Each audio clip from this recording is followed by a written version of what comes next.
ఎంతో ప్రతిష్టాత్మకంగా తీసుకుని చట్టాన్ని రూపొందించారు అధ్యక్ష. జగన్మోహన్ రెడ్డి గారు చరిత్ర తిరగరాస్తున్నారు అధ్యక్ష. ఇవాళ భూమి కొనాలంటే భయపడేటువంటి పరిస్థితులు ఉన్నాయి. నిజమైనటువంటి టైటిల్, డిస్ప్యూటెడ్ టైటిల్ అనేటువంటిది ఈ పరిస్థితుల్లో ఈ బిల్లు రావాల్సినటువంటి అవసరం ఉందనేటువంటిది. దుర్మార్గమైన ఈ చట్టాన్ని 2023 అక్టోబర్ 31న తీసుకొచ్చిందని, ఈ చట్టం ముసుగులో ప్రభుత్వ ప్రైవేట్ వ్యక్తుల భూ భక్షణకు ఆస్కారం ఇచ్చేలా వేర్వేరు సెక్షన్లు రూపొందించారని, దీంతో రెండో సంతకం ల్యాండ్ టైటిలింగ్ యాక్ట్ను రద్దు చేయడమే. ఆంధ్రప్రదేశ్ శాసనసభ 2022 సెప్టెంబర్ 20న ల్యాండ్ టైటిలింగ్ బిల్లుని అసెంబ్లీలో ప్రవేశపెట్టి చర్చించి మేధోమథనం చేసి ఫైనల్గా ఆమోదించి అప్రూవల్ కోసం గవర్నర్ గారికి పంపితే ఆయనేమో రాష్ట్రపతి ఆమోదం కోసం రిజర్వ్లో పెట్టారు. సుమారుగా ఏడాది తర్వాత 2023 సెప్టెంబర్లో రాష్ట్రపతి ఆమోదం రాగానే అక్టోబర్ 3న రాజపత్రం విడుదల చేసి నవంబర్ 14న జీవో నెంబర్ 512 ద్వారా ల్యాండ్ టైటిలింగ్ బిల్లును అమల్లోకి తీసుకొని వచ్చాం. ఇంత కష్టపడి తీసుకొని వచ్చిన బిల్లుని మేలో జరిగిన ఎన్నికల్లో తెలుగుదేశం పార్టీ అధికారంలోకి రాగానే ప్రస్తుత ముఖ్యమంత్రి చంద్రబాబు నాయుడు గారు తన కొత్త ప్రభుత్వంలో రెండో సంతకం ఈ బిల్లు రద్దు చేయడం మీద పెట్టి జూలై 24న జరిగిన అసెంబ్లీ సమావేశాల్లో ఈ బిల్లును రద్దు చేసి ప్రాసెస్ కంప్లీట్ చేశారు. ఇంతటితో కథ సుఖాంతం అయిపోయినట్టేనా? కానే కాదు. అసలు ఈ బిల్లుని ఎందుకు తెచ్చారు? అది మనకు అవసరమా కాదా? ఒకవేళ అవసరమైతే ఎందుకు రద్దు చేశారు? రద్దు చేసిన దాన్ని అలా వదిలేయడమేనా, లేదా పాత బిల్లులోని లోపాలన్నీ సరిదిద్ది మరో మంచి బిల్లు తేవాల్సిన అవసరం ఉందా? ఇట్లాంటి ప్రశ్నలకు సమాధానమే ఈ వీడియో. మీ పేరు మీద ఒక్క గజం స్థలం ఉన్నా, లేకపోతే భవిష్యత్తులో మీకు స్థలం కొనే ఉద్దేశం ఉన్నా ఈ వీడియో మీకు చాలా ఉపయోగపడుతుంది. కాబట్టి రాజకీయాలు, పార్టీల గొడవలు పక్కన పెట్టి ప్రశాంతంగా 1కి 2 సార్లు చూడండి.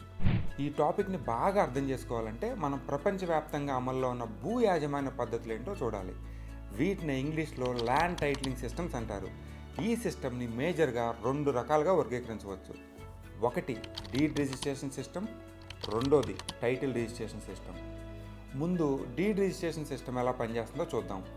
ఈ సిస్టంలో ఒక వ్యక్తి ఇంకొక వ్యక్తి దగ్గర నుంచి స్థలం కొంటే కొనే వ్యక్తి అమ్మే వ్యక్తి నుండి సేల్ డీడ్ రాయించుకొని దాన్ని రిజిస్ట్రేషన్ చేయించుకుంటాడు. అలా రిజిస్ట్రేషన్ చేసే సమయంలో రిజిస్ట్రారు పార్టీల ఐడెంటిఫికేషన్ సరిగ్గా ఉందా లేదా, వాళ్ళ సంతకాలు నిజమైనవా కాదా, సాక్షులు ఉన్నారా లేదా, ఆ సేల్ డీడ్ని సక్రమంగా రాశారా లేదా, ఇవన్నీ చెక్ చేసి అంతా బాగుందనుకుంటే ఆ డీడ్ని రిజిస్టర్ చేస్తారు. రిజిస్టర్ అవగానే తన దగ్గర ఒక కాపీ పెట్టుకొని పార్టీలకు ఒరిజినల్ ఇచ్చేస్తాడు. ఈ సిస్టంలో ముఖ్యమైన పాయింట్ ఏంటంటే ఇక్కడ రిజిస్ట్రారు ఇద్దరు వ్యక్తుల మధ్య జరిగే లావాదేవీని మాత్రమే రిజిస్టర్ చేస్తున్నాడు, కానీ భూమిని కాదు. అర్థం కాలేదా? నేను మీకు ఉదాహరణ చెప్తాను. ఇప్పుడు నేను ఇదిగో ఈ ఫోన్ స్టాండ్ రాజాకి 500కి అమ్మాను. రిజిస్ట్రారు అరుణ్కి, రాజాకి మధ్య 500 రూపాయల విలువ గల లావాదేవీ జరిగింది. దానికి గాను ప్రభుత్వానికి రావాల్సిన స్టాంప్ డ్యూటీని రాజా చెల్లించాడు అని మాత్రమే నమోదు చేస్తాడు. అసలు ఈ స్టాండ్ నాదా కాదా అనేది రిజిస్ట్రార్తో సంబంధం లేదు. రేపు ఈ స్టాండ్ యొక్క అసలైన యజమాని కోర్టుకి వెళ్తే కోర్టు ఈ స్టాండ్ని అసలు యజమానికి ఇవ్వమని చెప్తుంది, కానీ నాకు రాజాకి మధ్య జరిగిన ఒప్పందాన్ని కానీ మేము చేసుకున్న రిజిస్ట్రేషన్ కానీ పట్టించుకోదు. అంటే ఇక్కడ మా రాజా మోసపోయాడు. కాబట్టి ఈ వ్యవస్థలో రిజిస్ట్రార్ అనేవాడు ఒక రికార్డు కీపర్ మాత్రమే. ఈ స్టాండ్ యొక్క అసలైన యజమాని నేనా కాదా అని విచారించుకోవాల్సిన బాధ్యత స్టాండ్ కొనే వాళ్ళదే, కానీ రిజిస్ట్రార్కి సంబంధం లేదు. రెండోది టైటిల్ రిజిస్ట్రేషన్ సిస్టమ్. ఇది ఎలా పనిచేస్తుందో ఇప్పుడు చూద్దాం. దీన్ని 1858వ సంవత్సరంలో సౌత్ ఆస్ట్రేలియాలో రాబర్ట్ రిచర్డ్ టోరెన్స్ అనే ఆయన కనిపెట్టాడు. ఆయన పేరు మీదుగానే దీన్ని టోరెన్స్ సిస్టమ్ అని కూడా పిలుస్తారు. ఇంతకు ముందు చెప్పిన డీడ్ రిజిస్ట్రేషన్ సిస్టంలో రిజిస్ట్రార్ కేవలం లావాదేవీని మాత్రమే పట్టించుకుంటాడని చెప్పుకున్నాం కదా. కానీ ఈ సిస్టంలో ఆయన పాత్ర చాలా ఇంపార్టెంట్. ఒక భూ కొనుగోలు లావాదేవీ ఆయన వద్దకు వచ్చినప్పుడు తన దగ్గరున్న భూ రిజిస్ట్రార్లో ఆ భూమి డీటెయిల్స్ ఎలా ఉన్నాయి, దాని మీద ఏమన్నా లిటిగేషన్స్ ఉన్నాయా లేదా, ప్రభుత్వ భూమా కాదా, ఇవన్నీ సరిచూసుకొని ఆయన పూర్తిగా సంతృప్తి చెందాకే ఆ లావాదేవీని అనుమతిస్తాడు. తన దగ్గర ఉన్న రిజిస్టార్లో ఆ లావాదేవీ అయిపోగానే అప్డేట్ కూడా చేసుకుంటాడు. అలా అప్డేట్ అవగానే ఆ భూమి మీద కొన్న వాళ్ళకి తిరుగులేని అధికారాలు వస్తాయి. రేపొద్దున ఆ కొన్న భూమి మీద ఏమన్నా లిటిగేషన్స్ వస్తే ఆ రిజిస్టార్లో కనుక ఆ కొన్న వ్యక్తి పేరు ఉంటే ప్రభుత్వం ఆయన తరపున ఫైట్ చేస్తుంది. ఒకవేళ ఆయన నష్టపోతే దానికి తగిన పరిహారం కూడా అప్పచెప్పింది. ప్రతి దేశానికి తనదంటూ భూ యాజమాన్య చరిత్ర, న్యాయ వ్యవస్థ, అధికార వ్యవస్థ ఉండి వాళ్ళకు అనుకూలమైన రిజిస్ట్రేషన్ సిస్టమ్ ఫాలో అవుతున్నాయి. డీడ్ రిజిస్ట్రేషన్ పద్ధతిలో భూ అసలైన యజమాని ఎవరో కనిపెట్టడం, కొనే భూమిలో లొసుగులు లేకుండా చూడటం పెద్ద ఇబ్బంది అయితే, టైటిల్ రిజిస్ట్రేషన్ పద్ధతిలో ఒక్కసారి భూ రిజిస్టర్లో తప్పు దొరికితే దాన్ని రూపుమాపడం దాదాపు అసాధ్యం. ఆ తప్పు అన్యాయమైనా సరే కోర్టుకెళ్ళే అవకాశమే లేదు. ఆయా దేశాలను బట్టి, వాళ్ళ దగ్గర ఉన్న పరిస్థితులను బట్టి కొన్ని దేశాలు డీడ్ రిజిస్ట్రేషన్ పాటిస్తే మరికొన్ని దేశాలు టైటిల్ రిజిస్ట్రేషన్ సిస్టమ్ ఫాలో అవుతున్నాయి. Malaysia, Indonesia, China, Austria, Denmark, UK, Germany, Poland దేశాలు టైటిల్ రిజిస్ట్రేషన్ సిస్టమ్ ఫాలో అవుతుంటే, India, Japan, Belgium, France, Greece లాంటి దేశాలు డీడ్ రిజిస్ట్రేషన్ సిస్టమ్ ఫాలో అవుతున్నాయి. ఇప్పుడు మన దేశ పరిస్థితి గురించి చూద్దాం. ఈరోజు మనం కొనే భూమిని the transfer of properties act 1882 ప్రకారం కొని ద రిజిస్ట్రేషన్ యాక్ట్ 1908 ప్రకారం రిజిస్టర్ చేయించుకుంటున్నాం. ఇంతకుముందు చెప్పినట్టు ఈ రెండు యాక్టులు కూడా డీడ్ రిజిస్ట్రేషన్ పద్ధతికి అనుగుణంగా అమలు చేయబడుతున్నాయి. అంటే పాయింట్ నెంబర్ 1, తాను కొనే భూమి సరైన యజమాని అమ్ముతున్నాడా, దానికి సంబంధించిన దస్తావేజులన్నీ సరిగ్గా ఉన్నాయా లేదా అనేది కొనుగోలుదారుడే చూసుకోవాలి. ప్రభుత్వానికి ఏ బాధ్యత లేదు. పాయింట్ నెంబర్ 2, మీరు రిజిస్ట్రేషన్ చేసే సమయంలో ప్రభుత్వానికి కట్టే ఫీజులన్నీ కూడా లావాదేవీ నిర్వహించుకుంటానికే కానీ భూ బదిలీ కాదు. రేపు మీకు అమ్మింది అసలైన యజమాని కాదు అని తెలిస్తే సదరు భూమి మీకు చెందదు. కోర్టు ఎవరికి ఇమ్మంటే వాళ్ళకి ఇచ్చేయాల్సిందే. మరి ఇన్ని లొసుగులు ఉన్నప్పుడు మనం ఈ వ్యవస్థను ఎందుకు ఫాలో అవుతున్నాం? ఇక్కడ మళ్ళీ కొంత చరిత్రలోకి వెళ్ళాలి. స్వతంత్రానికి పూర్వం మన దేశంలో భూమి అధిక శాతం జమీందారుల చేతిలో ఉండేది. వాళ్ళు చిన్న చిన్న రైతులకు కౌలుకిచ్చి ఆదాయాన్ని పొందుతా ప్రభుత్వానికి మాత్రం కేవలం రెవెన్యూ పన్నే కట్టేవాళ్ళు. అలాగే ప్రభుత్వానికి కూడా ఏ జమీందారు ఎంత విస్తీర్ణానికి పన్ను కడుతున్నాడు అనేది ముఖ్యం, కానీ అసలు ఆ భూమి ఎవరి ఆధీనంలో ఉంది, దాన్ని సాగు చేస్తుంది ఎవరు అని వేటితో సంబంధం లేదు. ఎందుకంటే పన్ను లెక్క కడటానికి విస్తీర్ణం ఉంటే సరిపోతుంది కదా, అది సరిగ్గా ఉంటే చాలు, ప్రభుత్వానికి దానికి కావాల్సిన ఆదాయం వస్తూనే ఉంటుంది. కాబట్టి ప్రభుత్వ రికార్డుల్లో ఎంత భూమి ఎవరి ఆధీనంలో ఉంది, దానికి ఎంత పన్ను కడుతున్నారు అనేది మాత్రమే ఉండేది, కానీ దాని అసలైన యజమాని ఎవరో పెద్ద పట్టించుకునేవాళ్ళు కాదు. దానికి తోడు భూమి అనేదాన్ని ఆ రోజుల్లో ఇప్పుడున్నంత విలువైన ఆస్తిగా పరిగణించే వాళ్లే కాదు. మన కుల వ్యవస్థ కూడా అందుకు ఒక కారణం కావచ్చు. స్వాతంత్రానంతరం జమీందారీ వ్యవస్థ పోయిన తర్వాత కూడా భూమికి అసలైన యజమాని ఎవరా అని చూడాల్సి వచ్చినప్పుడు వాళ్ళు కట్టే పన్ను, ప్రభుత్వ రికార్డులో ఉన్న యజమాని పేరు వగైరా వగైరా అన్నీ చూసి పాత పద్ధతి ప్రకారమే నిర్ణయించేవాళ్ళు.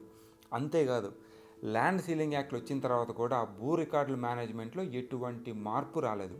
అందుకనే మొదటి పంచవర్ష ప్రణాళికలో ల్యాండ్ రికార్డులు అప్డేట్ చేయాల్సిన అవసరం గురించి నొక్కి నొక్కి చెప్పారు. కాకపోతే వనరులు లేక అది కార్యరూపం దాల్చలా. ఈరోజు మనం గ్రామంలో వాడుతున్న ఎఫ్ఎంబీలు అంటే అతి ముఖ్యమైన సర్వే మ్యాపులన్నీ 1950లోనో 60లోనో తయారు చేసినవే. ఆ తర్వాత ఇప్పటిదాకా రీసర్వేనే జరగలేదు. అలాగే మనకు స్వతంత్రం వచ్చిన కొత్తలో రకరకాల సంస్థానాలు విలీనం చేసుకునేసరికి ఒక్కో చోట ఒక్కో భూ యాజమాన్య పద్ధతి ఉండి ఇదంతా చూసిన కేంద్ర ప్రభుత్వం భూ నిర్వహణ వాళ్ళ చేతుల్లో పెట్టుకుంటే చాలా క్లిష్టంగా మారుతుందని అదంతా రాష్ట్రాలకే వదిలేశారు. రెవెన్యూ రికార్డులు భూ యజమాని ఎవరా అని అంతగా దృష్టి సారించకపోయేసరికి భూ రికార్డులన్నీ అస్తవ్యస్తంగా మారి సివిల్ కోర్టుల్లో భూ తగాదాలు విపరీతంగా పెరిగిపోయినాయి. దీన్ని అడ్రస్ చేయడానికనే 1989లో డీసీ వాదా అనే ఆయనతో సింగిల్ మ్యాన్ కమిటీ వేశారు కేంద్ర ప్రభుత్వం వాళ్ళు. ఆయన ఇచ్చిన రిపోర్టులో పెరిగిపోతున్న భూ సమస్యలకి 2 పరిష్కారాలు చూపించారు. 1, డీడ్ రిజిస్ట్రేషన్ బదులుగా టైటిల్ రిజిస్ట్రేషన్ చేయడం, అంటే ల్యాండ్ టైటిలింగ్ యాక్ట్ లాంటి చట్టాన్ని ఒకదాన్ని తీసుకొని రావడం. 2, టైటిల్ ఇన్సూరెన్స్ కింద రావడం, అంటే నేను కొన్న భూమి కొనుగోలు చేసినప్పుడు దాన్ని ఇన్సూరెన్స్ చేయించుకుంటాను. రేపు అది నాది కాదని తేలితే ఇన్సూరెన్స్ కంపెనీ నుంచి నాకు డబ్బులు వస్తాయి. ఆ విధంగా కొంత నష్టపరిహారం కూడా దొరుకుతుంది. ఆయన ఇచ్చిన రిపోర్ట్ని ప్రభుత్వం ఎప్పట్లానే బుట్టదాఖలు చేసింది, అంటే తీసుకెళ్ళి డస్ట్బిన్లో పడేశారు. కాకపోతే మనం ఫాలో అవుతున్న డీడ్ రిజిస్ట్రేషన్ వ్యవస్థని బలపరచుకోవడానికి కొన్ని విధానపరమైన మార్పులు చేసుకున్నాం. ఈరోజు భూమి రిజిస్టర్ చేయాలంటే సబ్ రిజిస్టారు లింక్ డాక్యుమెంట్ని చెక్ చేస్తారు, ఈసీ కాపీ అడుగుతారు, నిషేధిత లేదా దేవాదాయ భూముల లిస్టులో రిజిస్ట్రేషన్ చేసుకునే భూమి ఉందో లేదో చెక్ చేస్తారు. ఇవన్నీ పరిశీలించాకే సేల్ డీడ్ రిజిస్టర్ చేస్తారు. ఇవి మనం చేసుకున్న విధానపరమైన మార్పులు. నేను మొదట్లో చెప్పినట్టు ఇన్ని చేసిన తర్వాత కూడా భూమి అమ్మిన వ్యక్తి అసలైన యజమాని కాదు అని కోర్టులో నిరూపణ అయితే మీరు ఆ భూమిని తిరిగి ఇచ్చేయాల్సిందే. చట్టపరంగా ఇంకో ఆప్షనే లేదు. దానితో ఇందాక చెప్పినట్టు సివిల్ కోర్టులో కేసులు విపరీతంగా పెరిగిపోయినాయి. ఎంతలా అంటే 2024లో మన కోర్టుల్లో 5,10,00,000 పెండింగ్ కేసులు ఉన్నాయి. 2018లో వచ్చిన నీతి ఆయోగ్ రిపోర్ట్ ప్రకారం ఇప్పుడున్న కేసులు పరిష్కారం అవుతున్న రేషియోని బట్టి, అంటే సరాసరిని బట్టి ఈ కేసులన్నీ సాల్వ్ అవ్వాలంటే ఇంకో 324 సంవత్సరాలు పడుతుంది. అంతేకాదు 2007లో వచ్చిన వరల్డ్ బ్యాంక్ నివేదిక ప్రకారం, అలాగే కర్ణాటకకి చెందిన దక్ష్ అనే ఎన్జిఓ చేసిన స్టడీ ప్రకారం పెండింగ్ కేసుల్లో 66%, అంటే సుమారు 3,36,00,000 కేసులు సివిల్ కేసులు. వాటిలో ఆస్తి తగాదాలు ఎక్కువని మీకు ప్రత్యేకంగా చెప్పాల్సిన అవసరం లేదు.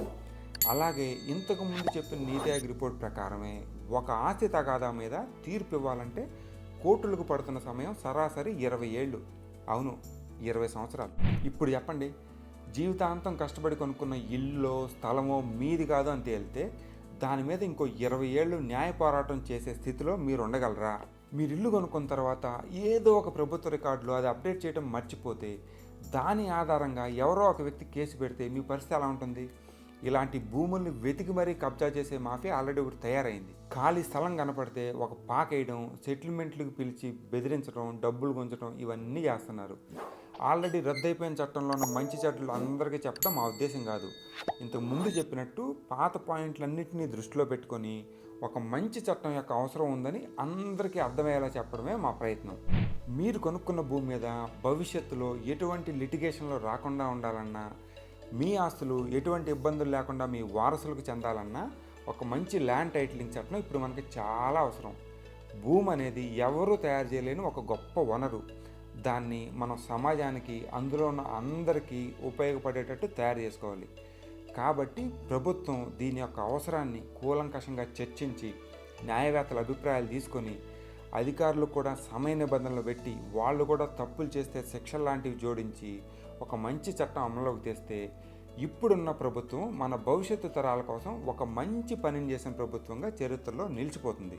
ఇదంతా చూశాక మీకు కూడా ఒక సమగ్ర చట్టం అవసరం ఉందని అనిపిస్తే మనం చట్టాలు చేయడానికి అనుకున్న నాయకులకి ఈ సమాచారం చేరవేద్దాం.